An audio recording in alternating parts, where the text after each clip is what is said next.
Welcome to today's Tuesday Times Roundtable. Pleasure to have you here as always. I'm Eric from the Office of Global Learning. Before I introduce today's moderator team, I want to give a brief promotion to a new series that's also being started by our Office Global Learning and FIU Libraries. Holly back here is our FIU Global Learning librarian, so you might occasionally see her at the reference desk when you come into the library. And so the new series that the library is hosting via the Global Learning Librarian is called Worldview. There's going to be 3 sessions this semester. So if you like the Tuesday Times Roundtable, which happens every Tuesday, as you might know if you're here, these provide some additional opportunity for global discussion. There's 2 in October and 1 in November, October 10th. So that's in GL 220, which is on the second floor of the library, right behind the reference desk. So we'll continue to have that up and promoted in the next couple roundtables if you keep showing up, but wanted to give you a chance to mark your calendar now, should you be interested. The topic of the first one is social media and the 2016 presidential election, and we'll have all sorts of global tie-ins to how social media is having an impact in that election. So October 10th at 12:30, GL 220. But to the reason we're all here, I'm glad to introduce today's primary moderator, Bob Hacker, the director of Startup.fiu. If you haven't heard of Startup.fiu yet, it's something you should definitely know exists on our campus, working to help traditional and social entrepreneurs start new businesses and other enterprises. Both people who can be students and not students from the community in the area. Fantastic initiative. Bob has taught traditional and social entrepreneurship at FIU for 11 years. He also teaches social entrepreneurship at MIT. He sees Startup FIU as a means to introduce entrepreneurship concepts to the entire South Florida community and to start new local high-growth companies to support economic development. He's the former CFO of One Laptop Per Child, where he practiced social entrepreneurship for 3 years. Earlier, he built a publicly traded billion-dollar company in Indonesia. He is the author of 2 books on entrepreneurship and a frequent speaker on that subject. Also here today from Startup FIU, we have the campus director for the Holt Prize, Jessica Rameau. Awesome. And you'll be hearing later what the Holt Prize is and how you can participate in it. And our social entrepreneurship coordinator, Daniela Cadena, who is awesome as well and was instrumental in making today's topic happen. So I'm going to turn it over to them. Thank you all for being here.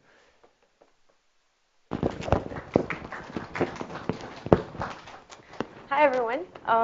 Like Eric said, thank you.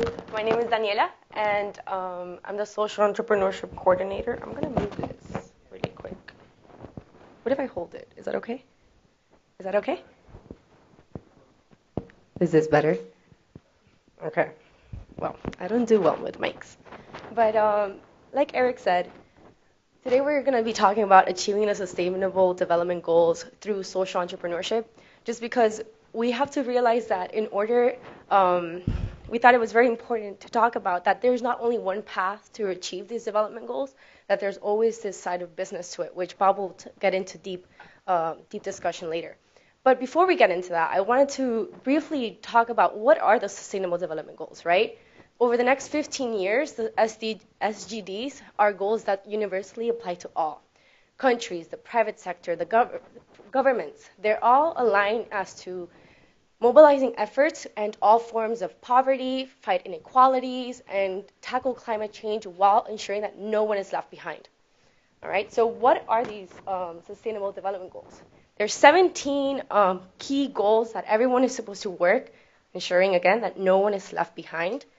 If we take a look really quick at history, human history, we are supposed to be at the best time that we've ever been. We are having the least amount of children die of malnourishment, but it's still an issue. There's still people today that go to bed hungry. And those are the things that we cannot forget. Like, why is it that today in 2016, there's people without access to clean water? There's people with gender inequalities. We're not being sustainable about our growth. So briefly, goal 1, I'm going to just go over the first 6, not the 17. You guys, if you Google UN Sustainable Development Goals, you will find all of this information. They have so many cases on it. There's so much research there for us individually to be able to take action. So 1, end poverty. Simple. Over 30 million children growing up poor in the world's richest country. What an oxymoron. In the world's richest country, 30 million children are growing up poor, right? About 1 in 5 persons in developing regions lives on less than $1.25. Our water bottles cost more than $1.25 here at FIU. So just think about that, right? We're consuming $1.25 water bottle, but that's what someone makes in one full day at work. Goal 2, end hunger and achieve food security and improve nutrition and promote sustainable agriculture. So if you guys have read into it, agriculture is sometimes one of the most carbon producing parts of our entire humanity. So what is the future of sustainable agriculture look like? These are the questions that our generation has to be asking itself, right? Is it vertical agriculture? Should we all become vegetarians? I don't know. These concepts, these are the questions that our generation has to be thinking about, because if not, what are our grandchildren going to be living in? Our children, right? Yeah, Bob. You see our children. Quick. A profound change of food, global, and agricultural system is needed to nourish 795 million hungry and an additional 2 billion people expected by 2050.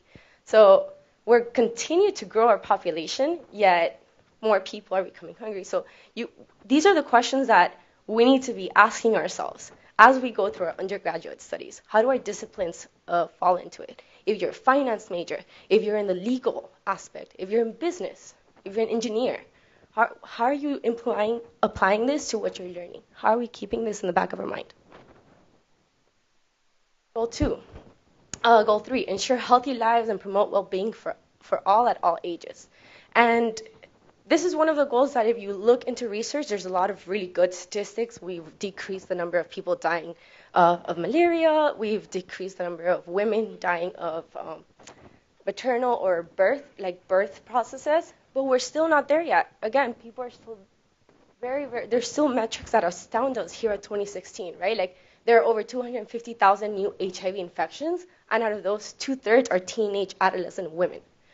Are we okay with this? Are we okay by building hospitals that are not focused on these little details that are critical to humanity, right?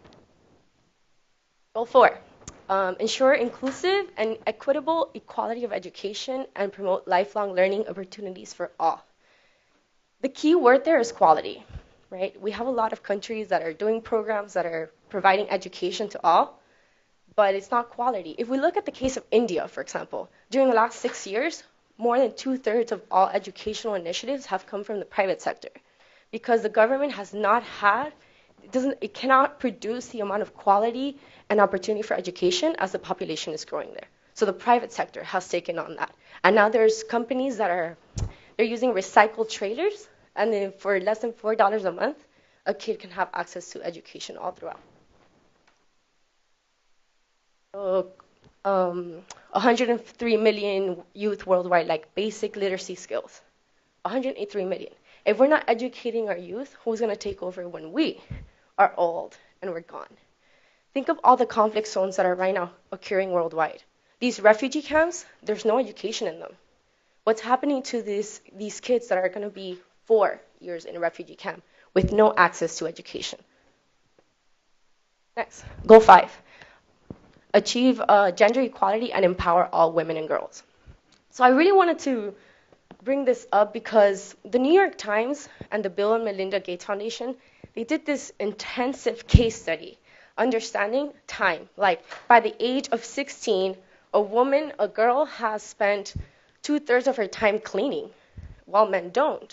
Therefore, she has less time to educate herself, right? In rural villages, the girl gets home, she has to clean. By the time she's done cleaning, the sun is down. If there's no electricity, how does she read the book? So a very intense case study by the Bill and Melinda Gates Foundation, the New York Times.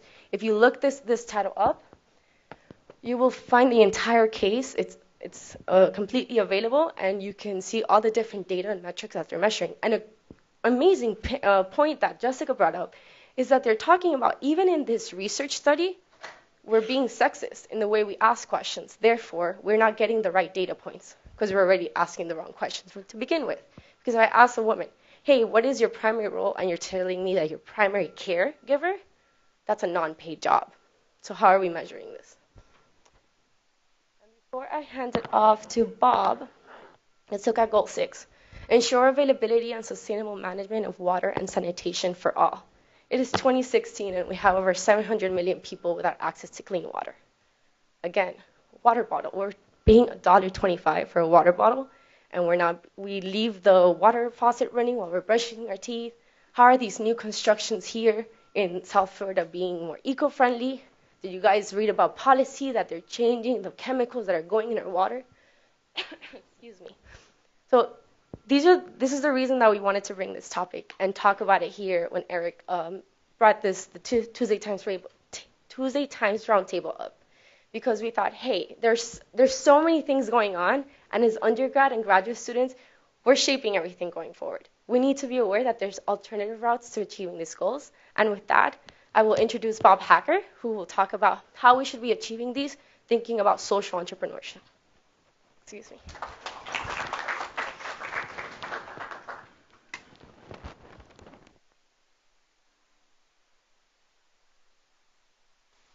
So when you look at all of these goals that Daniela just described, what's the most obvious point that you draw? What do you observe about these goals? Yes. Okay, fair enough. What else?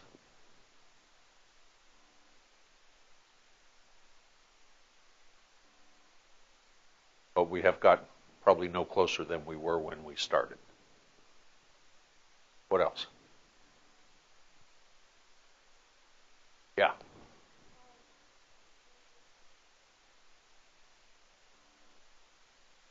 Right. That's a fair point, which means that when you go to work on those problems, you want to be really careful to leave your assumptions at home. What else? There's an obvious characteristic that all these problems have. The obvious characteristic that all these problems have is they are huge. They're huge problems. So people can hear you. Is that why I'm not getting responses? These problems are very, very big, which means that if you're going to pursue them, you have to think about solutions that scale. Here's my example to illustrate this. How many dog shelters are there on the east coast of Florida between Miami and Jacksonville? How many dog shelters? Pick a number. 100? Okay, this lady says 200. That sounds like a perfect number. Every one of those dog shelters has to pay for an accountant, for marketing, for every other administrative service, right? If we had one dog shelter with 200 locations, we could save all that administrative expense, right? And the point of that story is that when you think about social problems, don't think about 200 dog shelters. Think about scalable solutions. And if you're going to scale, what is the single most important thing that you need to scale? Resources. Any particular resource? Okay, people. That's comparatively easy. What else? I'm sorry? Funding, otherwise known as money. Okay. This is all stuff that I borrowed from my course at MIT. Okay, here's the slide I want. Thank you. This is the amount of annual revenue, all right, sales, or inflow of cash that different organizations have. So the nonprofits that all of you are so fond of receive a measly $1.2 billion, excluding the Gates Foundations, people like that. But just run-of-the-mill nonprofits in this country receive about $1.2 billion, roughly the same revenues as FIU. The government gets $3 billion. They must borrow a lot of money. And corporations get $20 billion. That can't be right. We must be talking trillions here. I think I have a typo. All right, so think trillions. So it's a little more than FIU gets. But what you notice is private sector has 20 times more than nonprofits. 20 times more than nonprofits. And the point here is, if you're going to scale, you need to have money. If you need to have money, you need to be engaged in entrepreneurship and capitalist type approaches. And this was the single biggest problem that we had when I ran One Laptop Per Child. We were doing $100 million a year in revenue selling laptops to governments around the world. And we could not borrow $1 from any financial institution to scale our business because we were a nonprofit. Banks could not understand the notion of lending money to nonprofits. That's why I am such an advocate of, I am such an advocate of social entrepreneurship. Social entrepreneurship is basically the notion that we do commercially sustainable, scalable activities to solve social problems. So in the simplest English, entrepreneurship to solve social problems. The difference between social entrepreneurship and any other kind of entrepreneurship, in social entrepreneurship, you're trying to solve social problems. In traditional entrepreneurship, you're trying to solve market problems. But it's the same skill set.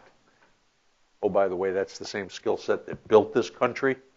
And what I'm saying is just target it towards a social problem, and we have a mechanism that we can scale and that we can sustain and that we have access to capital. What's your immediate reaction?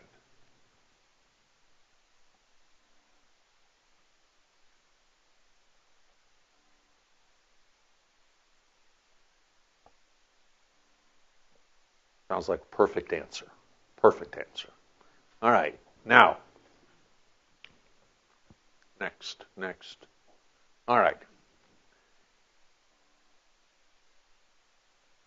In entrepreneurship, there's a concept called business model. And there's lots of different ways to talk about business model, but what they try and do is they try and break entrepreneurship down into about 6 to 8 key components that you have to get right for your entrepreneurship to be successful. So what I've done here is I've put up my thinking on 6 things that have to be right for social entrepreneurship to succeed. And there's several other people that are working on this notion of, like, what's the business model for social entrepreneurship. There's some guys at Duke that have a model called Scaler, A-L-E-R, which is not a bad model. And the folks at Stanford have been working hard on trying to define a business model. And Stanford and I are very, very similar. My point is, this is not totally original thought. That's all I'm trying to say. Anyway, first point is the social space is getting a lot more crowded. All right? This damn internet makes everybody aware of everything. That confuses people. We've got the corporate sector with income inequality and all the other issues that are being blamed on capitalism. It's forcing for-profit companies to move towards social and to be sincere about it, because all you damn millennials insist on companies that have genuine social concern, as opposed to when I was your age, when all we wanted was to make money. Okay? So that's confusing the environment. There's more and more noise on social. And what I think that means is that if you're going to do social entrepreneurship to solve a big problem like the development goals, and you want to scale, Don't think about building an organization. You have to think about building a movement. You have to think like you were Mandela or Gandhi or Martin Luther King or that young woman in, was it Afghanistan that got the Nobel Prize? Malala, yeah. Whoever created that young woman understood how to build a movement. One laptop per child, Nicholas Negroponte launched the project standing next to Kofi Annan, the Secretary General of the UN. That's how you build movements. All right? You've got to think like Gandhi. And the great thing about it is, what's the key to building a successful movement? What's the key? All right, which requires what? Being too rational. Still being rational. You've got to get emotional engagement. You've got to get emotional engagement. That's why movements succeed. That's why movements are the foundation for scalable social entrepreneurship, because coming out of the box, you're thinking about a big vision that's got to emotionally engage people. And as soon as I figure out how to turn people into geniuses like Martin Luther King and Mandela, I'll be sure to tell you. All right. Second point here, and this is another point that I don't think is at all obvious, which is, we're struggling with recognizing this entrepreneurship part to solve social problems. But what that really means is that if you can harness the power of the market will solve your social problem. So, for example, when I was at One Laptop Per Child, we sold 3 million laptops to governments around the world to give to children. Intel sold 17 million. They sold 5 times more laptops than we did, but we got all the press. But they were in the market just because we had created it. Microsoft was spending $300 million a year to get schools to adopt computers for each child. We only had $100 million in revenue, and the marketing budget at Microsoft was $300 million to promote this cause that I believed in, what we believed in. That's what I mean about getting market forces to participate. It's not that hard. What you have to recognize is that from the beginning, you plan for it. It can't be an afterthought. Right? It has to be something from the beginning that you bake into your model. All right. Sales and pricing strategy. The point here is a point that was made really, really well in a book called The Fortune at the Bottom of the Pyramid. Has anybody ever heard of this book? Nobody. Okay. The man that wrote it is a man named Prahalad. My Indian accent is kind of weak. Prahalad. And he was a professor of strategy at the University of Michigan. And he wrote a book that basically said, in the simplest terms, if you can figure out how to price your product and how to reach that poor customer, you can solve their social problem. So the best example I've ever seen is, if you're a poor man in India, you need to shave, right? But you're poor. So what do? What you do is you break a bottle, and you shave with the broken bottle. Now, there's 2 problems with that. There's a high incidence of infection, and if the infection gets worse, you die, right? So in the interest of shaving, you break a bottle, you kill yourself. To overcome that, what Gillette did is Gillette figured out how much could that poor person pay for a razor. And then they built a razor that gave them their desired gross margin, but the razor only cost like, 25 cents or something. But they reverse engineered the razor to match the requirements of that poor person, and they took over the shaving market in the whole country of India by working backwards to match the pricing and the sales strategy to what the people needed. And that, I think, it's not obvious, but Prahalad has a whole book full of examples that illustrate this point. Distribution. I personally think that distribution is the hardest challenge in the third world when you're trying to solve problems. Now, I built this company in Indonesia, which is a very poor country, and it was a retailer. So I actually know quite a lot about distribution. But when you get to places like Africa, distribution is really, really hard. And there's a great example of how you solve the distribution problem. There was a company that was selling medical products in Africa. They couldn't get the medical products from their warehouse to the stores where people could buy it. So what they did is they convinced Coca-Cola, who went to every store in the country, to carry their products to the nearest Coca-Cola store. And then if there was yet another store even further on, they arranged for local people to put it on bicycles and take it. All right, but the notion of Coca-Cola carrying your product for the first 150 miles and then implementing another distribution strategy, that's the kind of creativity you need in most of the developing world. I remember talking to, I think he was a minister of education somewhere in Central America, and I said to him, how will we distribute these laptops? And his answer was, I have no idea. All right, he was ready to buy the laptops, but he couldn't figure out how to get them from the port to the schools in the remote locations. So being the ever inventive guy that I was, I said, why don't we have the Army distribute the laptops? Which for some reason was in conflict with his concept of democracy, so he turned it down. But the Army in most of these countries is one of the few organizations that can distribute things.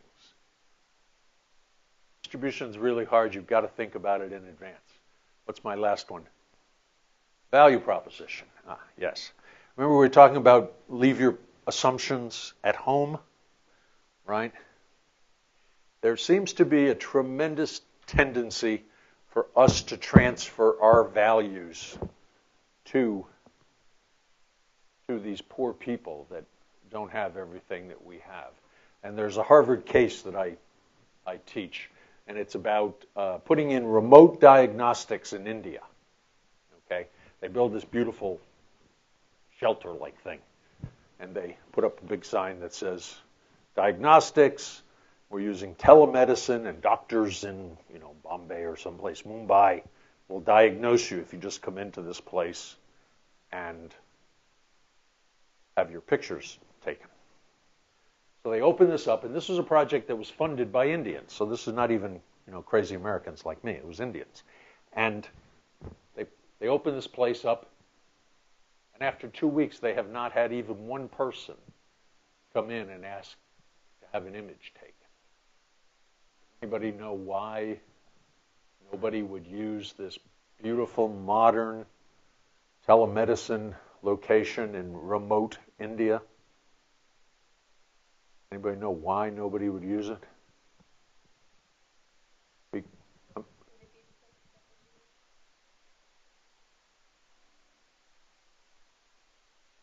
I'll give you half credit.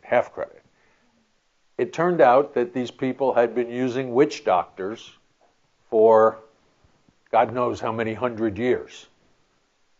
Why would you change from a good, reputable witch doctor and put yourself in the hands of this strange device with these strange people you didn't know? Much better to go to the village witch doctor.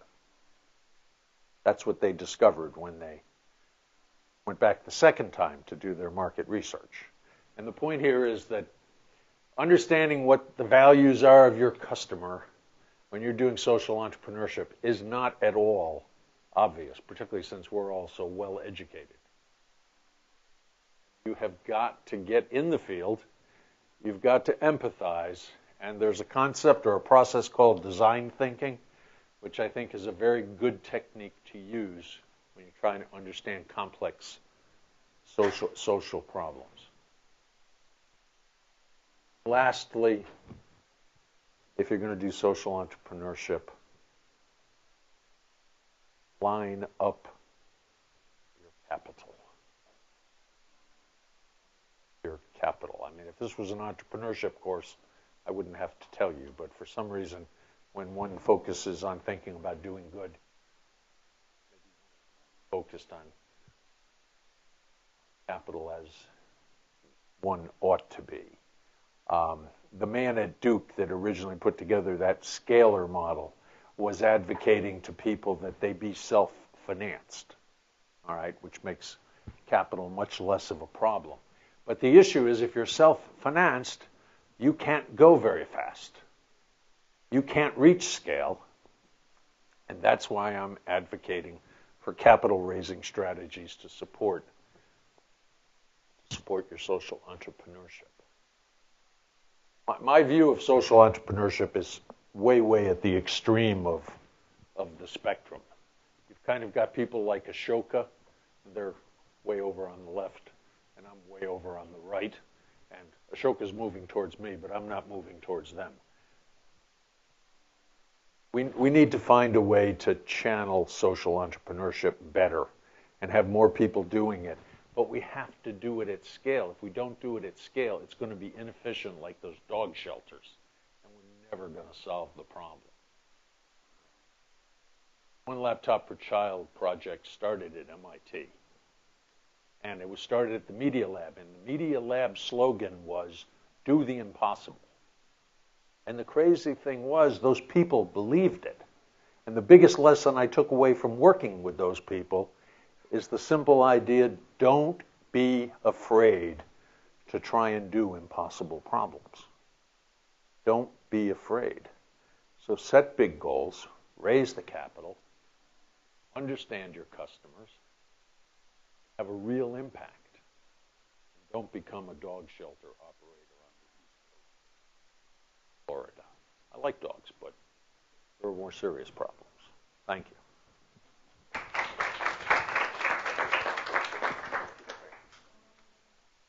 All right, thank you, Bob.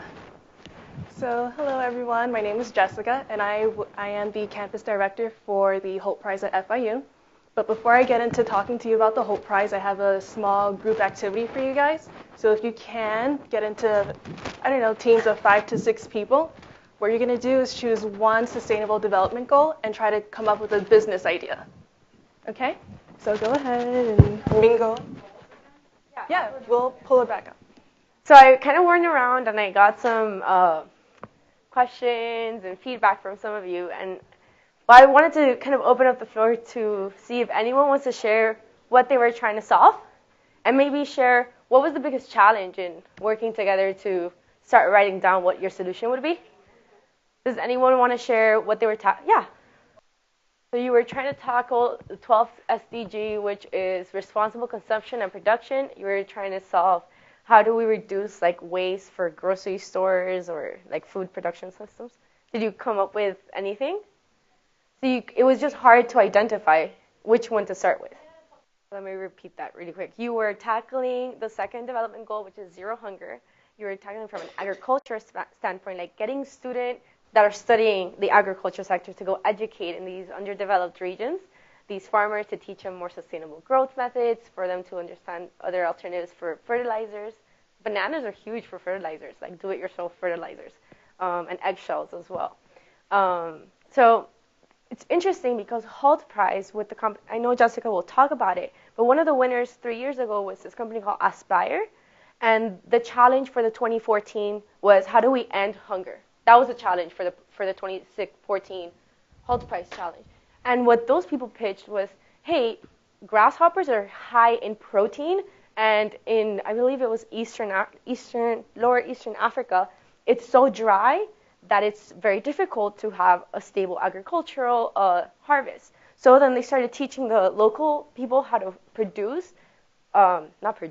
breed these grasshoppers, and then teach them like an entrepreneurial mindset so that they can then distribute the grasshoppers. And now it's incredible. It's called Aspire, Aspire. So if you want to look into it, but it was like the same method, and they were trying to use college students to educate people. Okay, I'll bring in Jessica really quick so she can share about the Holtz Prize. Okay, perfect. So we have a little video for you as an introduction to Holt Prize. So basically, Holt Prize is a startup accelerator for students who are interested in starting their own social enterprise. There's $1 million at stake, and FIU is holding a preliminary competition in December. So the winner of our FIU competition will automatically move on to the regional finals for a chance to win $1 million to start their company.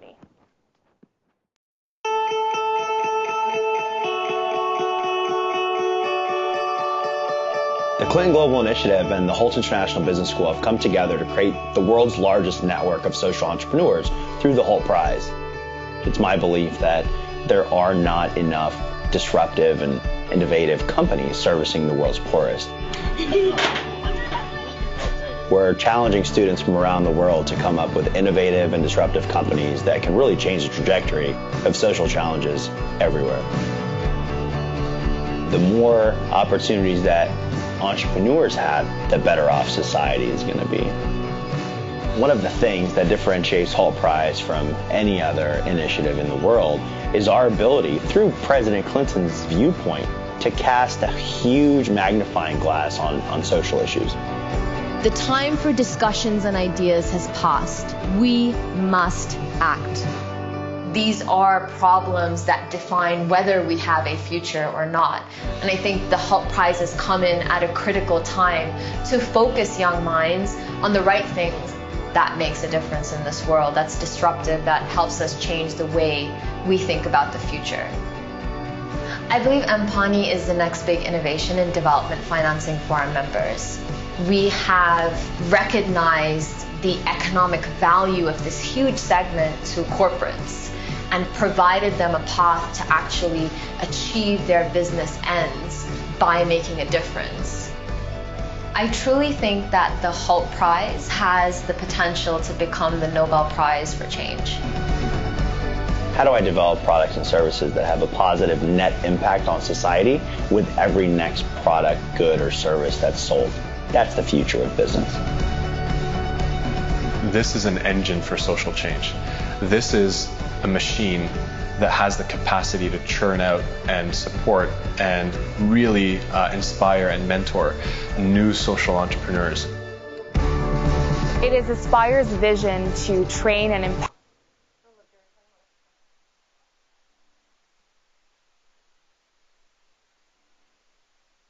Okay, so if you are interested in participating in the Holt Prize competition, we have an info session coming up next Thursday at 3:30.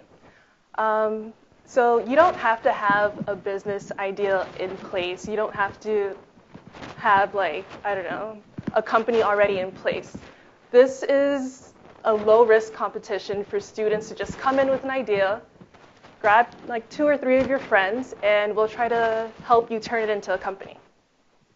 All right, and we're also recruiting volunteers to help us plan the competition. So if you don't have an idea, but you're just interested in social entrepreneurship, also come out to the info session so you can learn more about the different work opportunities that we have for you. Hello. Okay. That was so creepy. So just to wrap it up, again, thank you so much for coming out to the Tuesday Times Roundtable. Thank you, Eric, for inviting us. It's really exciting to get to talk with students and everyone at FIU about these issues and see the nods and the faces when we're talking about these topics. Like Bob mentioned, we're with startup.fiu, which is this like initiative to foster entrepreneurship. But my entire objective of being in this team is how do we use social entrepreneurship to solve these problems? So if you're interested in any of this information, if you want, give us your email and we'll share this information with you guys. If you want to get involved, come to Jessica.